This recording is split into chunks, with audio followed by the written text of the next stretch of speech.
You know, from the very beginning, we were designed for a relationship with God. We were designed to love God. And whenever we pour out our affections on God, He pours out His affection on us, and we remain in rhythm.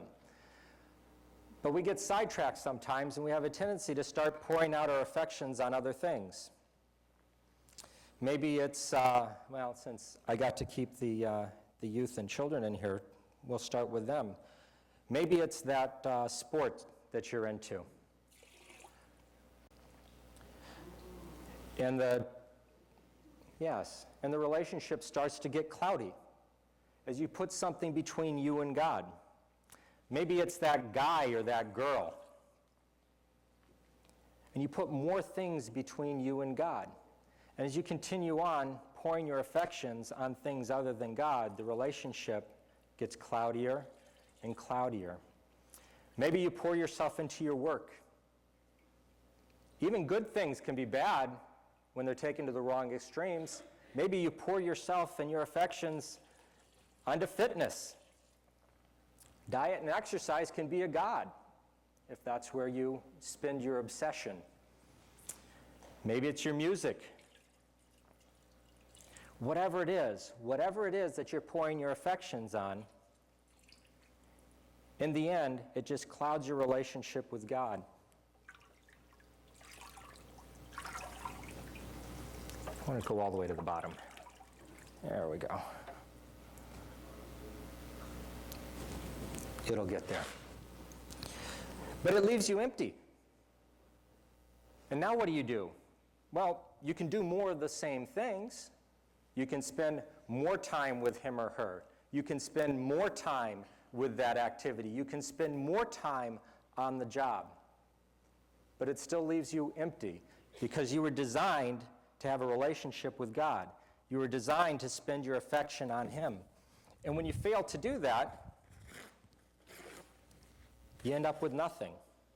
And that nothing ends up being a big emptiness, a hole that no matter how hard you try, you just can't fill it.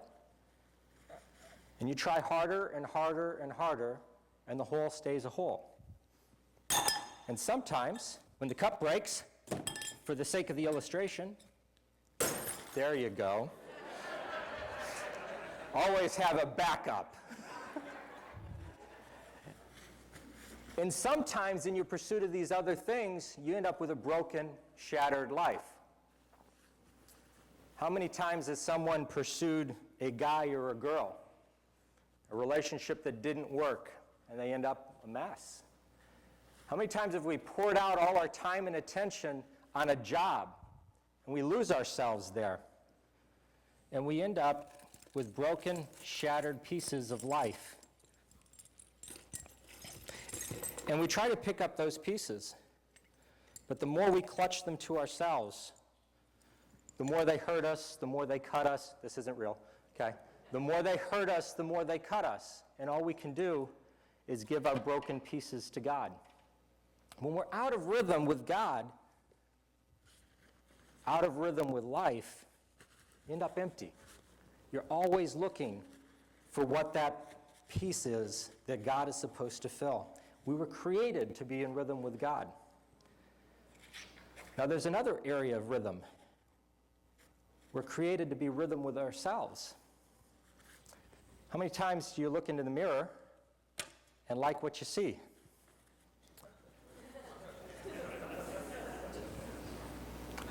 There's all kinds of images of what we're supposed to be like, about how much money we're supposed to earn, how we're supposed to live, where we're supposed to live. Wealth, success. What is success? What does that look like? Also, media is really good at giving us images of what we're physically supposed to look like. Not only are we supposed to look a certain way, but we're supposed to be attractive to a person who looks a certain way. And we'll get to that in a second. I got ahead of the slides. And so we end up looking at the mirror, and it doesn't match up with what the world has told us we're supposed to be. As the world keeps flashing images in front of us of what it means to be successful, what it means to be attractive, what it means to be popular, what it means to be powerful, we don't measure up. And we look in this mirror over and over again, and we don't see what it is we're supposed to see. And again, we end up with a broken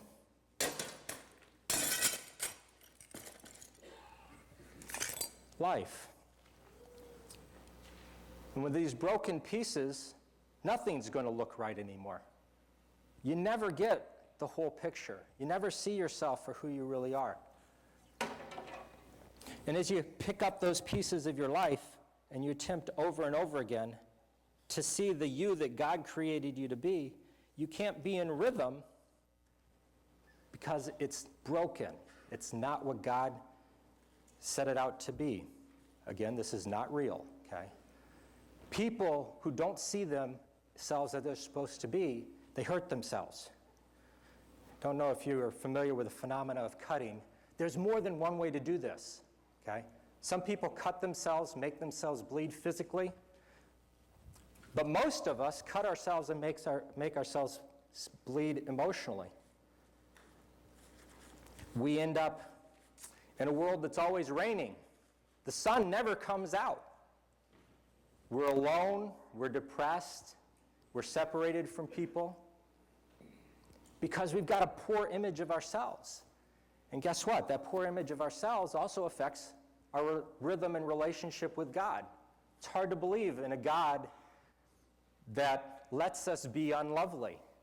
It's hard to believe that a God can love us when we're not worth loving. You know, Jesus says the greatest commandment is this, to love the Lord your God with all your heart, all your mind, all your soul, and all your strength. It says, but also to love others as yourself. I'm not talking about the self-love like the people that were on the screen behind us is about. I'm talking about the healthy love of yourself that comes from knowing that I am in rhythm with God. I am his honored, treasured creation that he loves very much. When that gets broken, when that gets damaged, when you get out of step, out of rhythm with yourself, all kinds of things go wrong. Not the least of which is rhythm with others. You heard that it was said to the people long ago, do not murder. Anyone who murders will be subject to judgment. But I tell you that anyone who is angry with his brother will be subject to judgment. Again and again, anyone who says to his brother, Raka, is answerable to the Sanhedrin. But anyone who says, you fool, will be in danger of the fire of hell. Therefore, if you are offering your gift at the altar, and there remember that your brother has something against you, leave your gift there in front of the altar. First go and be reconciled to your brother, then come and offer your gift. See, God is interested also in us loving what he loves. For God so loved the world that he gave his only son. What was it that he loved? This planet? Well, I'm sure he loves that as part of his creation. But what he's talking about is the people. And he wants us to be in a right relationship with them. The problem is, because of a bad self-image, bad rhythm with self, bad rhythm with God, what should be a nice transparent view ends up being all clouded and covered. Why?